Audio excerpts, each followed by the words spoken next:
Welcome to Watchtower History. We talked about how Rutherford was getting interested in the Russell teachings in the Watchtower Society. We have a statement here by MacMillan in his book Faith on the March. MacMillan says, in October 1902, I attended a convention in Washington, D.C., where I was married. My wife and I then spent a year in California, returning in 1904 to Allegheny. In 1905, I made a nationwide convention tour with Russell. It was on this trip that I met J.F. Rutherford, whom I baptized in 1906 and who became the second president of the society. So he meets him in 1905, and Rutherford is baptized in 1906. Russell dies 10 years later, and Rutherford becomes president. So he's only in the group for 10 years. All right. Okay, go ahead. Now, he was baptized during the time he was involved in the cement factory land conveyance thing going on. So apparently he was practicing law. Those questionable items were going on, and he was baptized at that time. So, all right. Now let's look at some other things he was involved in at exactly that same time. On December 22nd, 1905, right before 1906, Rutherford is initiated into the Oddfellows.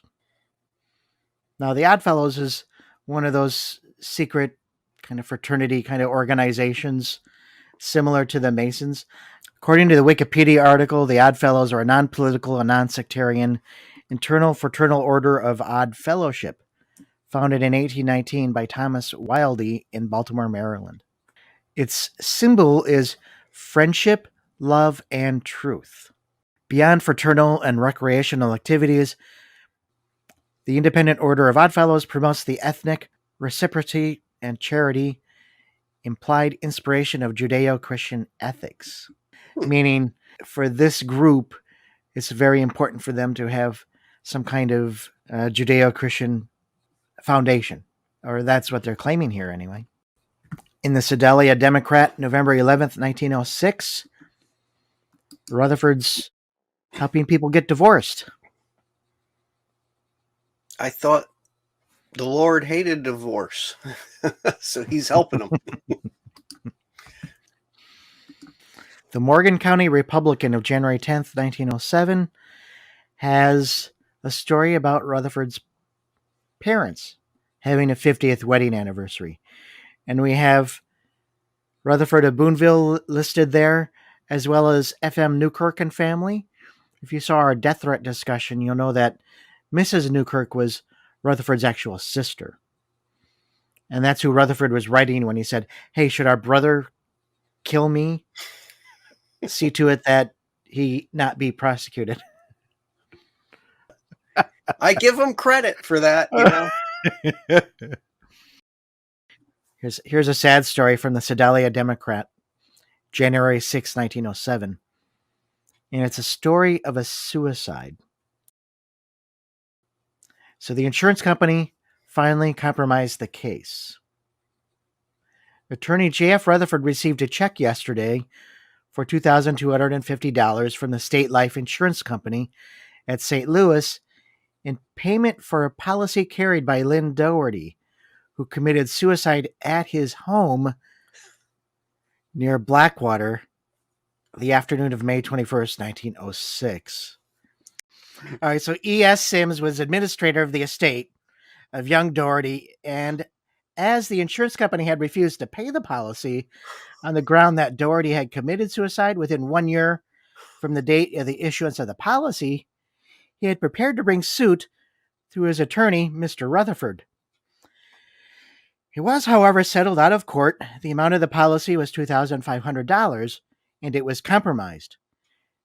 The beneficiaries receiving $2,250. It will be remembered that young Doherty was engaged to be married to Miss Emma Cruz, the wedding to have taken place that day, his 19th birthday anniversary. He shot himself on the porch of his home a few hours before the time was set for the ceremony. He was a son of John Doherty, who about a year before was killed by John's son at Blackwater. So, sad story here.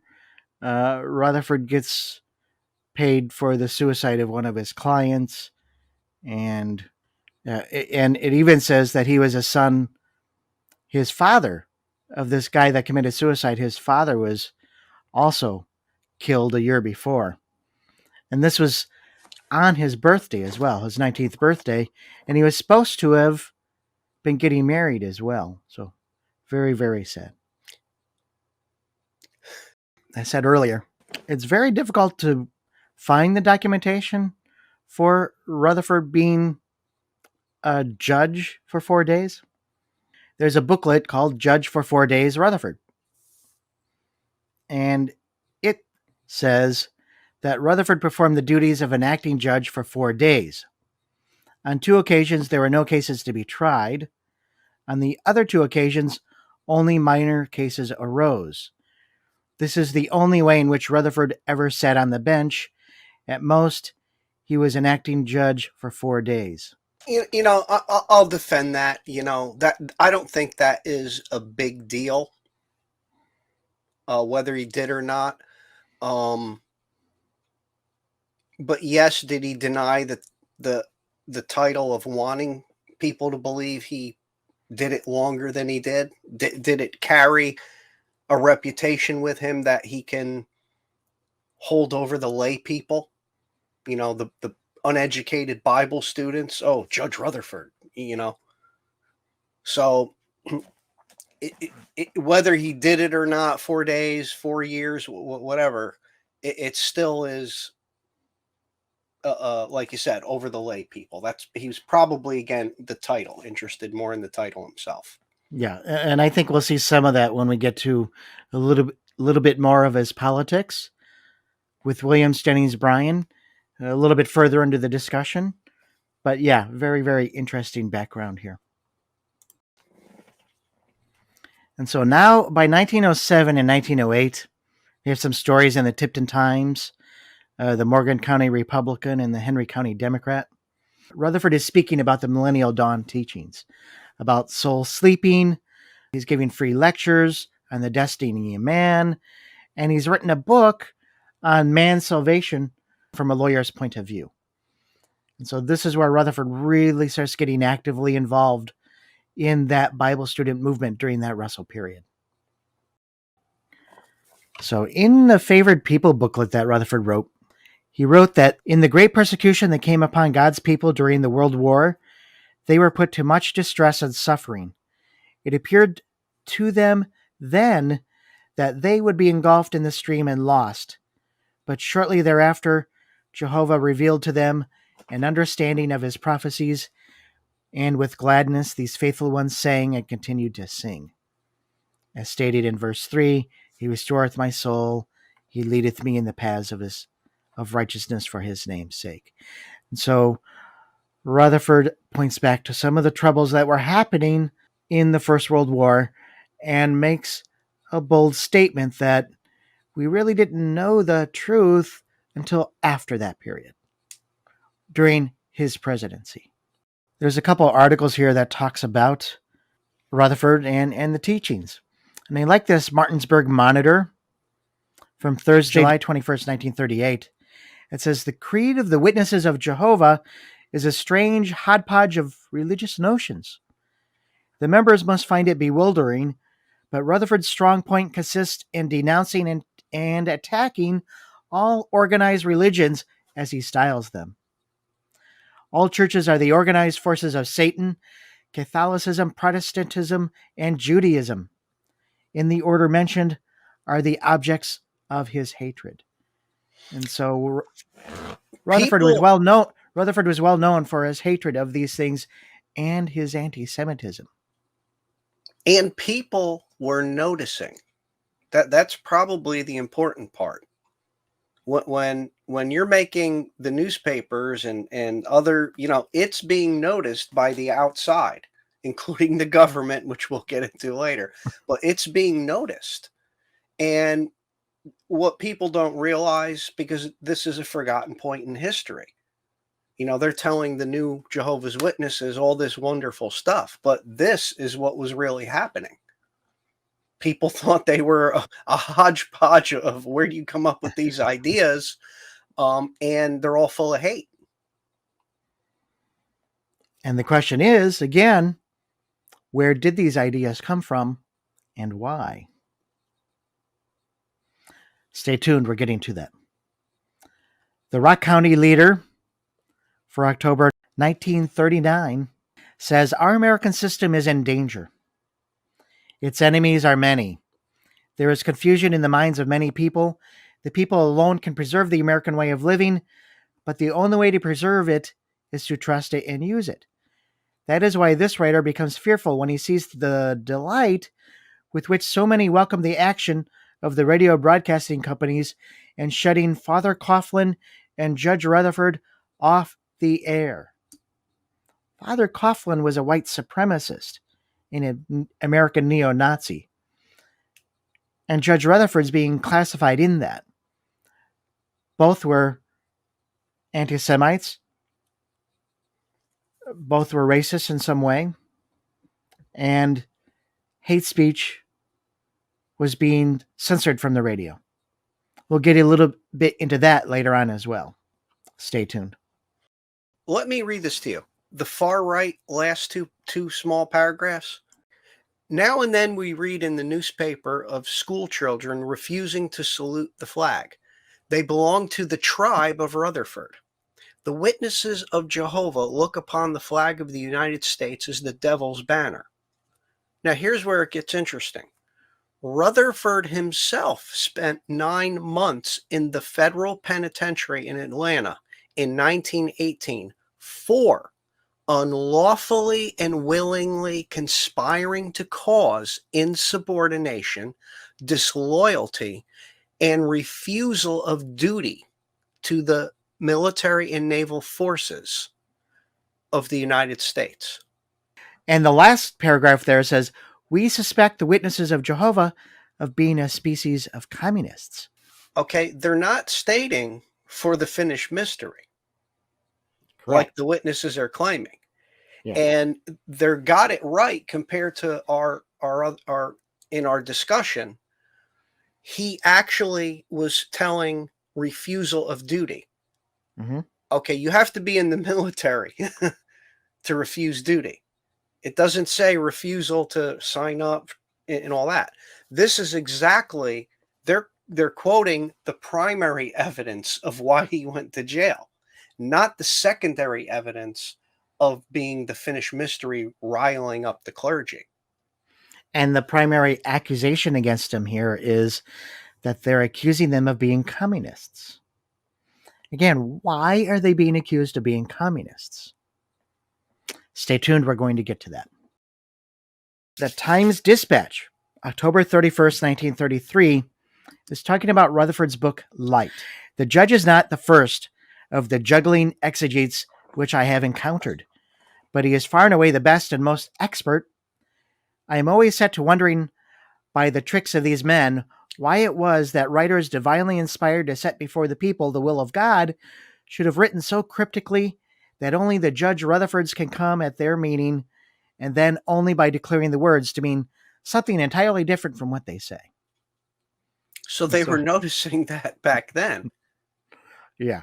And as you saw in our replacement theology discussion and in our vindication discussion, he would take things that are very, very clearly stated in their own history and twist it around and put an entirely different spin or meaning on it.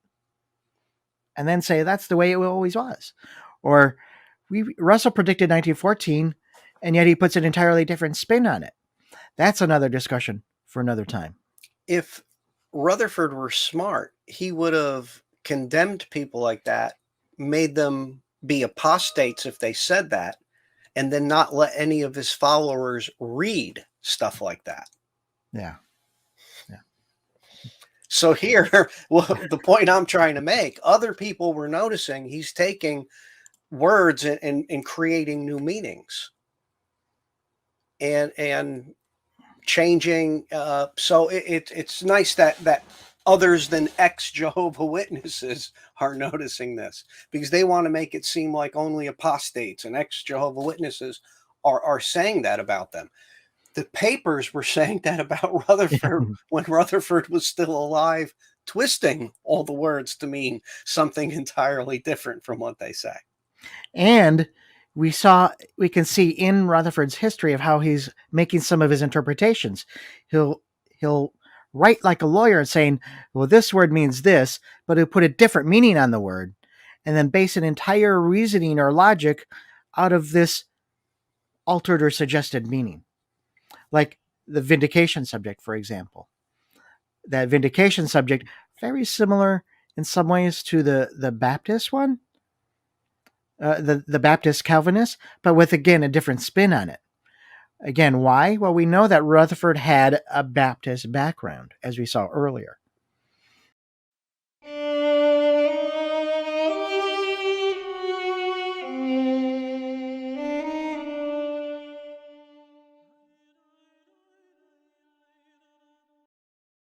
The closest friends of Rutherford in the Watchtower Society at the time also had a similar background. So I have an unpublished lecture that was given by MacMillan on Friday, September 8th, 1911. And it says some very interesting things in it that I think are very pertinent to the idea that we're suggesting here. Well, one thing is that MacMillan says he was brought up as a strict Calvinist. His father was a strict disciplinarian and used to beat them as children. So that was very, very difficult for them as well. And had some influence on their character later in life. So regarding his earlier leanings in the religious circles, MacMillan says, many of us have been brought up in the Calvinistic faith and led to believe that God was cold and indifferent to our troubles and trials. And even when coming to a knowledge of the truth, it is difficult to get this misconception of God out of our minds. Those of us who had this training in childhood find its effect still with us when we come to a knowledge of the truth. We were inclined to believe that God mapped out a race course, making the way very narrow and difficult to run, and at the same time telling us that the prize was glorious and that we might have it if we would run successfully. We felt that God would not be disappointed if we failed and did not have much sympathetic interest in our efforts along the narrow way. Now, Go ahead. Isn't that exactly where they went, though? Yeah, that's exactly where It's they're going. exactly, Yeah. we were inclined to believe that God mapped out a race course, very narrow and difficult, and at the same telling us that the prize was glorious if we are successful. That's exactly what they're doing. And no sympathies that he mentions. Yeah. And he continues. He says, but when we come to understand the height and depth and know of his great love, how different the matter appears.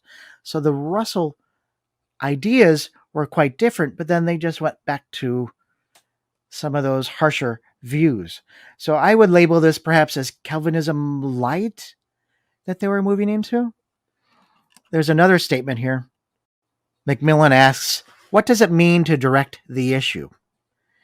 If you were pardon a personal illustration, I will refer to one in my own experience. I was brought up in what is called a hard-shell Scotch Presbyterian home, where they never spare the rod. Sometimes I got into difficulties. Some of the boys would say, you had better look out, your father's looking for you. I knew he would find me sooner or later, and was sure I would be punished, and always tried to direct the issue in order that I might be able to bear it. I did it in this way. I would hurry home and put on some extra clothing, and then parade in the presence of my father in order that I might receive the inevitable. He would get down his old cane, and the dust would begin to fly. But as I had on the extra clothes on to direct the issue, I was able to bear the chastisement. Our Heavenly Father will not remove the trials in directing the issue, but will give us more power to bear as we read. The issue will be directed in order that we may be able to bear it. And so again, to me, this is the greatest evidence out there of where the ideas. It's in writing from MacMillan, where it came from, how they felt, describing to a T their religion, where it ended up to, Here's a letter of admission, really, in my opinion, of what became of the religion. Now you combine it with Rutherford, who was the same background, but his ideology of the chosen one, and you've got what he just described. Yeah, and the whole Baptist theology of being the chosen ones, kind of he's modifying it. But And again, I really think he believed it. Yeah, go ahead. and he's saying it's hard for those ideas not to come through. They Yeah, are coming through. So that's the admission to me. So that's my thought on that. and we have some evidence. We have some evidence for that too. If we remember in 1915, see our Judge Rutherford death threat discussion, Rutherford's giving a debate with a Reverend Troy. And Troy was a Baptist. I could see one being a Baptist and one no longer a Baptist. Rutherford's arguing against some of these ideas in 1915, but then it seems like he returns back to it just a few years later. So I thought that was an interesting part of the story here. I think you can find in one of Paul S.L. Johnson's books, The Epiphany Messenger. Now, this is from the Layman's Home Missionary Movement. And on page 34 and 35 of his book, Johnson's showing one of his types, just like Rutherford had done, where they would take various stories from the Bible and try to make a type out of it and say, this is all about us. And Russell had done some of that as well. But in this particular case, it mentions a statement about Rutherford and a Rockwell. It says, Russell condemns total depravity in all except second deathers and sets forth the truth on the two naturally depraved classes, the faith and unbelief classes, as against the two extremes, the views that Rutherford and Rockwell had held. So there's already a difference of opinion between Russell and Rutherford in this 1915 period. And so this following article, this is what Johnson is suggesting Russell had written in response to his disagreement with Rutherford. And Russell died just a few months after this, and Rutherford took over and was able to continue with those thoughts. But again, there's some suggestions here and some evidence here that Rutherford never really got rid of all of his Baptist teachings, that he had a difference with Russell, a difference of opinion there with Russell, and that just continued on into the new Watchtower theology that he was going to present just a few years later. And it could explain why Rutherford was not put as a direct heir to the Watchtower Society in Russell's will. Russell might have been thinking, yeah, this guy's not going where I want my what I started to go. He respected his ability of speaking, probably assistance with legal advice and whatnot, but he didn't make him a first string. Hey, I want you on the board of directors. I want you on the editorial committee. He didn't do that. So that says a lot. And that kind of confirms Johnson's statements too. And when they were in financial straits in 1915, they had to let 70 go. Rutherford was one of those that he let go. But we know from the Rutherford versus United States trial that Russell at least gave him $1,000 so he could try and start a law firm out in California, which didn't seem to be working for him. So he started a new business after Russell's death. So now when we start looking at the picture of many of these things that we've already been looking at in regards to Rutherford's theology, the sheep and goats became a more vindictive type God, like the Baptist background that he had. He was making himself as the chosen one. Any who opposed him, he was condemning as not being the chosen ones. His replacement theology, again, they aren't chosen, we're the chosen ones. And the vindication of Jehovah's name and the sovereignty and the sanctification.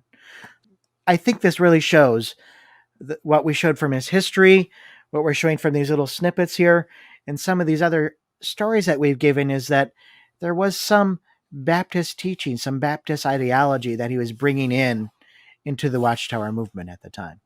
As MacMillan confirmed in his letter. Yeah, and Johnson as well. Now, they don't publish those in the Watchtower. So, all right. All right, well, that MacMillan one, I don't know anyone who has that. I think that's the only copy that's out there. I just happen to have the original typewritten manuscript. And the person who had taken that manuscript was a George Hutzinger.